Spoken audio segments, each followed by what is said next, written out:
Hola amigos, bueno, hoy es 23 de junio de 2021.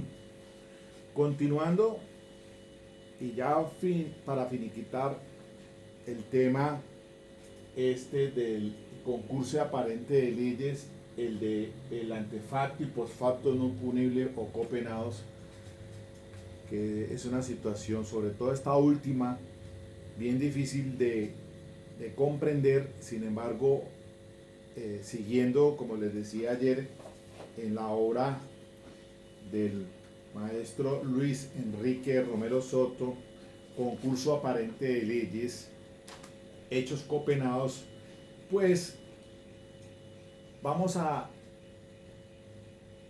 entender un poquito más esta situación bien compleja. Al día a día, todos cuando tenemos un caso, el fiscal frente a esos hechos o a esa cuestión fáctica, pues hace una calificación jurídica. Y entonces les decía el día de ayer que hay casos pues que uno dice, bueno, ¿cómo se resolvería esto? Pues hay que precisar lo siguiente, miren, para ser concretos ya. El artículo 31 de la ley del Código Penal, pues señala concretamente lo que es el concurso de conductas punibles. Entonces, lo sanciona, dice, la pena será, queda sometido a la que establezca la pena más grave aumentada en otro tanto. Entonces, les coloqué el ejemplo de ayer que hay bandas criminales que se dedican al hurto de automotores, de velocípedos, más puntual, y a la vez hacen llamadas a los dueños para que, exigiéndoles un dinero a cambio de, como una especie de recompensa, devolverles el vehículo. Y entonces, teniendo la calificación jurídica, normalmente un fiscal podría decir lo siguiente, dice, bueno, estamos ante un concierto para delinquir agravado del artículo 340, numeral segundo. Porque si ustedes ubiquen en el texto de la norma, dice que cuando el concierto sea para cometer delitos de, entonces allí habla secuestro extorsivo y extorsión. Pero además de eso, pues es usual en esas bandas, en las ciudades donde se les hace los cargos por el concierto para delinquir, porque se dedican, diga usted, a la comercialización de tráfico de estupefacientes, al desplazamiento forzado de los habitantes, por homicidios, etcétera, etcétera, etcétera. Pero en esta situación donde solamente el propósito y el enfoque es el de la apropiación de rodantes, de automotor o de motocicletas, pues entonces diría que se ubica en un concierto para delinquir del 340 numeral segundo. Además de ello, el hurto calificado, que es el artículo 240, y hace la calificación del 240, pero además por aquello de que del hurto calificado en el numeral primero, por violencia sobre las cosas. El hurto agravado también, de la circunstancia de agravación punitiva también en concurso por el artículo 241, y diríamos en el numeral décimo cuando se realiza por dos o más personas que se hubieran reunido o acordado para cometer el hurto. Y además de ello, entonces, está la norma de la extorsión del artículo 244. Y además de ello, también entonces el artículo 58, numeral décimo, que consagra entonces una circunstancia de mayor punibilidad, porque dice el artículo 58, numeral 10, obrar en coparticipación criminal. Entonces, si hay un concierto, si hay una imputación de cargos bajo esas circunstancias que le acabo de mencionar, por esos concursos, muchas veces dicen concurso heterogéneo, concurso homogéneo. Entonces, dejemos ahí en stand-by esa situación y vamos entonces a revisar otros casos, para ir entonces como ubicándonos en este tema, para distinguir entonces cuándo se estaría en una eventualidad de concurso de aparente de leyes para resolverlo bajo alguno de esos principios, o cuándo se está ante unos hechos copenados. Pues bien, hay que advertir lo siguiente, miren, según indica Romero Soto, señala pues de que para esta situación de los hechos copenados, a diferencia del concurso que está, nuestra legislación lo señala en el artículo 31, dice: en nuestro concepto, para que un hecho pueda ser calificado de antefacto no punible debe constituir un delito autónomo. Pero bueno, no, eso es lo que no es esto, sino dice lo siguiente: no existen reglas generales absolutamente precisas para determinar este fenómeno. Se refiere al antefacto y postfacto no punibles o hechos copenados. No existen reglas generales absolutamente precisas para delimitar este fenómeno o el del antefacto no punible, sino que es necesario valerse por completo de normas de interpretación, entre ellas, en primer término, del espíritu del sistema. Es en esto decisiva la interpretación sistemática. Y entonces aquí se hablan de unos principios generales para establecer entonces esa modalidad, y se habla de la unidad del sujeto activo, se habla de la unidad del sujeto pasivo, de la unidad de bien jurídico ofendido, se habla de la pluralidad de acciones en el mismo contexto de comportamiento, se habla del elemento subjetivo y se habla de la sanción penal. Y entonces, ayer también se decía, bueno, el caso del padre que mata al hijo para ponerle fin a los intensos sufrimientos.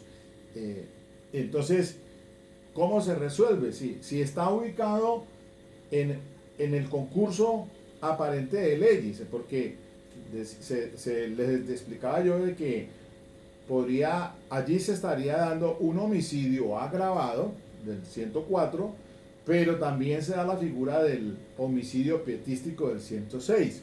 Pero ese tipo penal es más rico, es un contenido, se ubica más frente a esos hechos fácticos.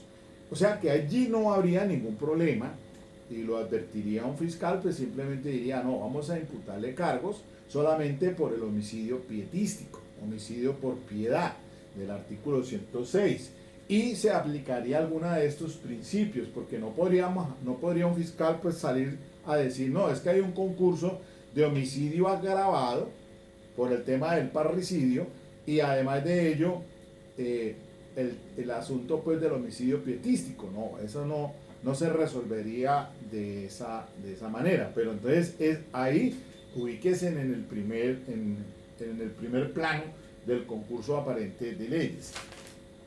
Y entonces, miren ustedes la situación que se puede presentar frente a los eventos, entonces, donde considera la doctrina que hay un antefacto no punible o copenado.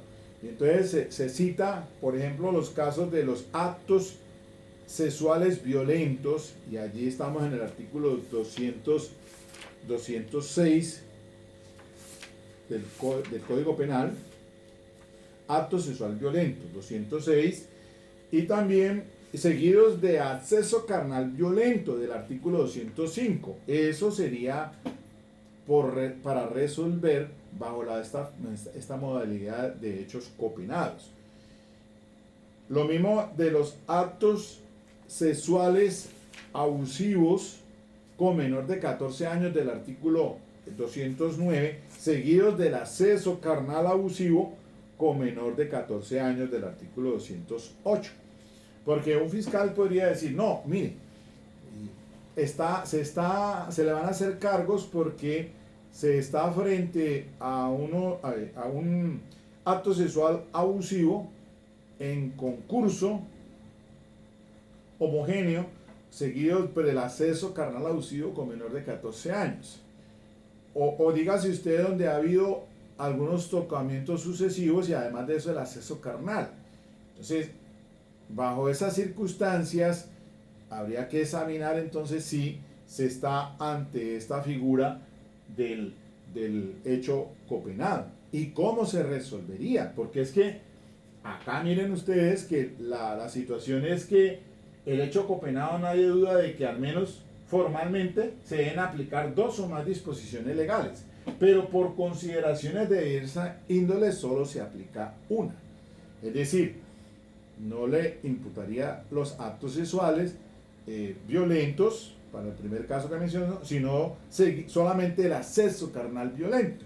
Esa sería la condición viable, la situación viable. Miren esto, lo que dice acá también Romero Soto, el maestro. Disparo de arma, que también son actos antefacto no punible.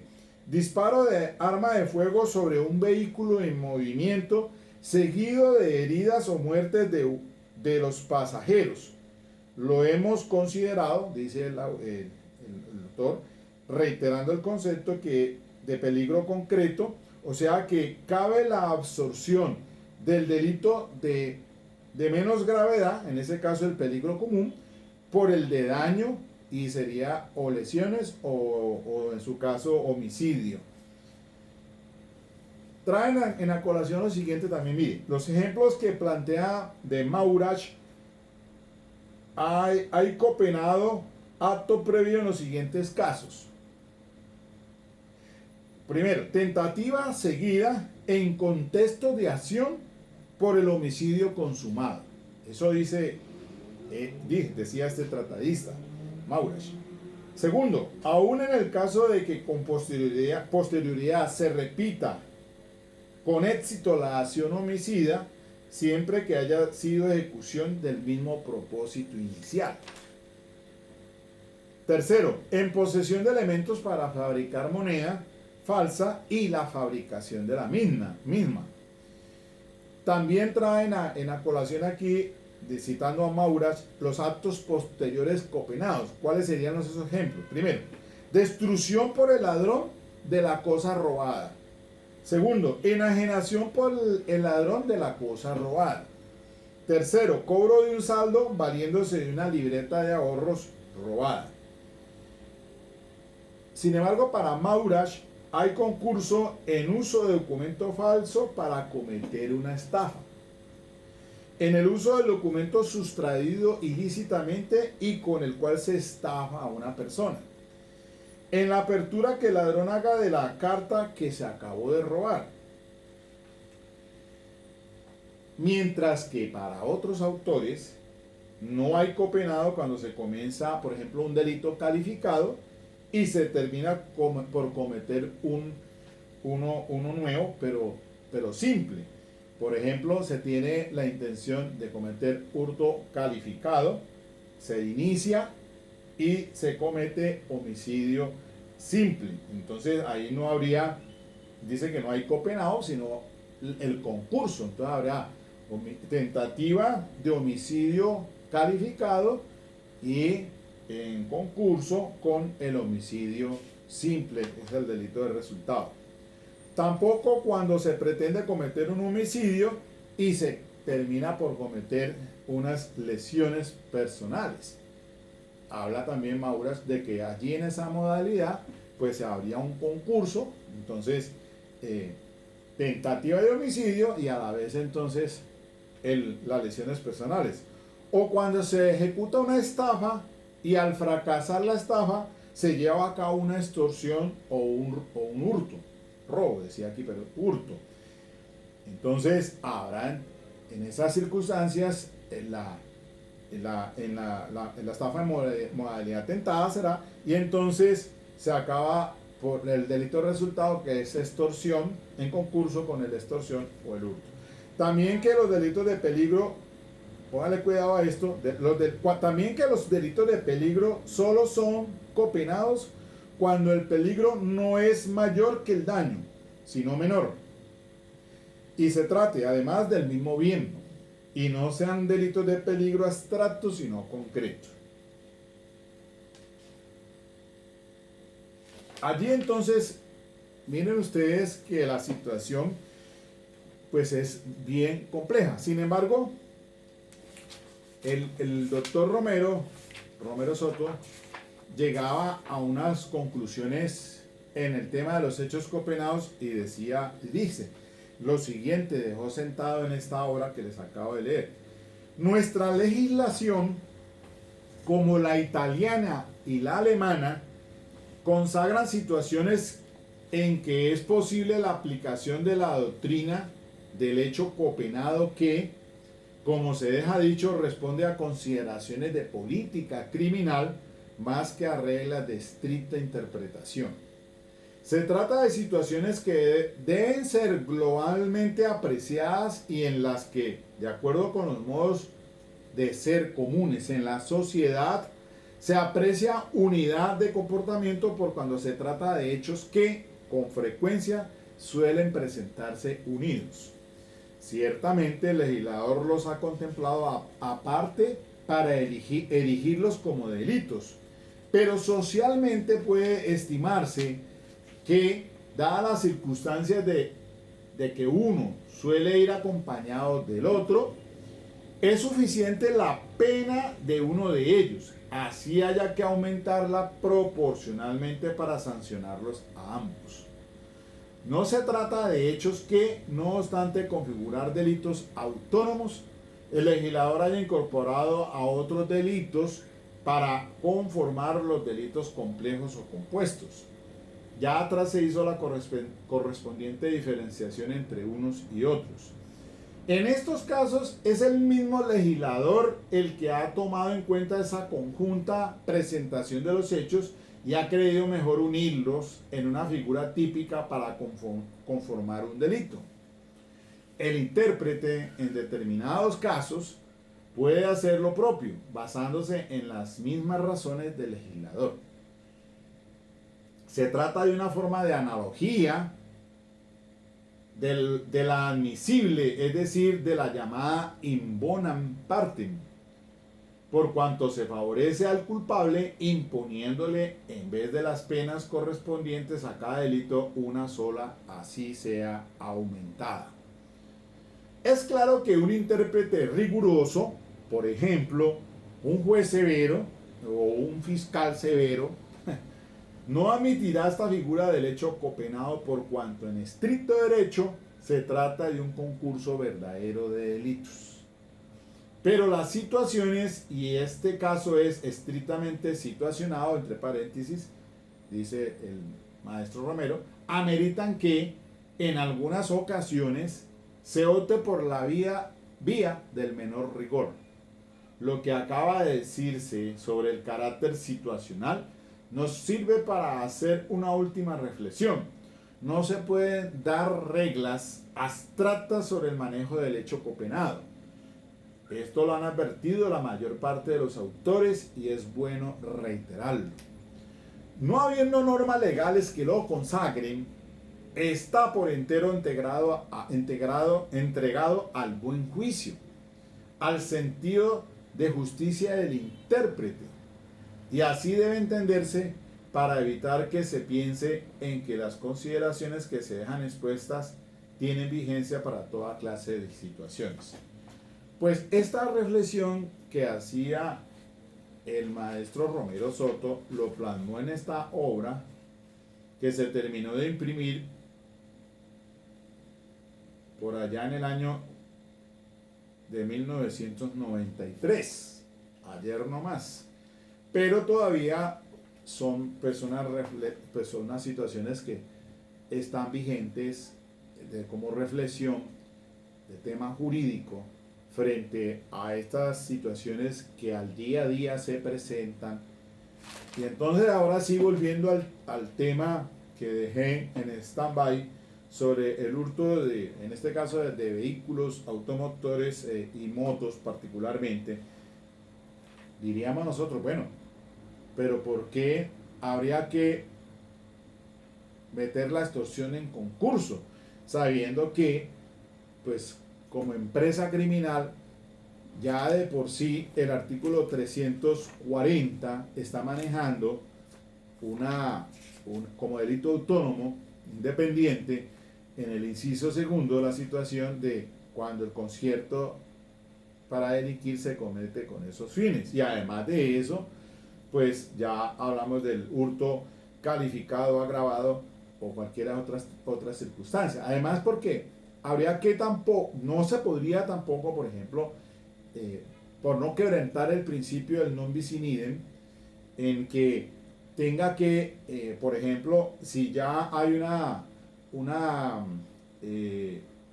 situación de calificación especial del tipo penal, tenga que incluírsele una circunstancia de mayor punibilidad cuando está contenida en el mismo caso, por ejemplo, con el hurto calificado, que es sobre violencia a las personas, o más puntualmente en el hurto con circunstancia de agravación punitiva del 241 numeral décimo, cuando se realiza por dos o más personas.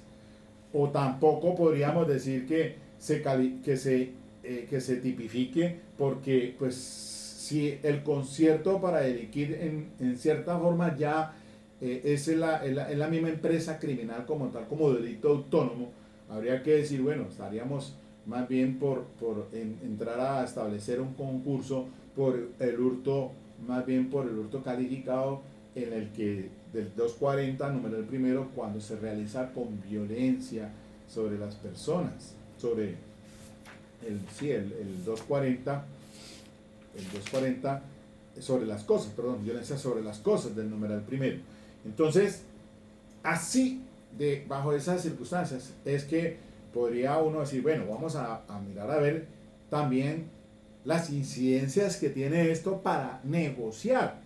Pues como estamos en un sistema penal de tendencia adversarial, de tendencia acusatorio, pero que prima en esencia es también la negociación, y ustedes saben muy bien que ahora lo que se da es que para obtener ciertos beneficios, ya sea, bueno, para obtener los beneficios se degrada la conducta, o se le quita algunas conductas nomás, se dejan otras, y así entonces empiezan a negociar, o también entonces se degrada de autoría a complicidad también para obtener ciertos beneficios, y allí entonces pues eso entra en juego, pero sin olvidar, mis queridos amigos, que la dogmática penal pues en esencia es también importante, y no dejarla de lado frente a esta situación que estoy comentándoles aquí.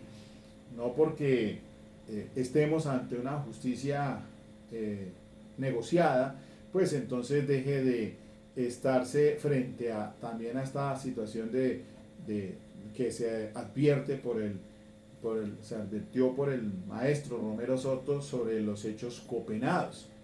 Más que esta modalidad del concurso, que básicamente es allí donde usualmente se ubican o nos ubicamos para obtener algún tipo pues de negociación, pero sin desconocer que esto existe, a pesar de que no esté consagrado, pues como ya lo acabo de leer en el texto, y que por razones de política criminal, pues miren ustedes que siempre lo que se trata es de el menor rigor, y obteniendo, sin desprestigiar la justicia, por supuesto, y tratando entonces de obtener el mayor beneficio para esa persona que está siendo procesada. Bueno, yo hasta aquí nomás quería pues complementar esta situación que inicié ayer. Entonces, espero que esto les sirva de consulta. Ustedes pueden pues consultar más, obviamente, algunas otras, muchas obras que hay sobre este tema, sobre todo de los hechos copenados. Bueno, mis queridos amigos, hasta pronto. Chao, chao, chao.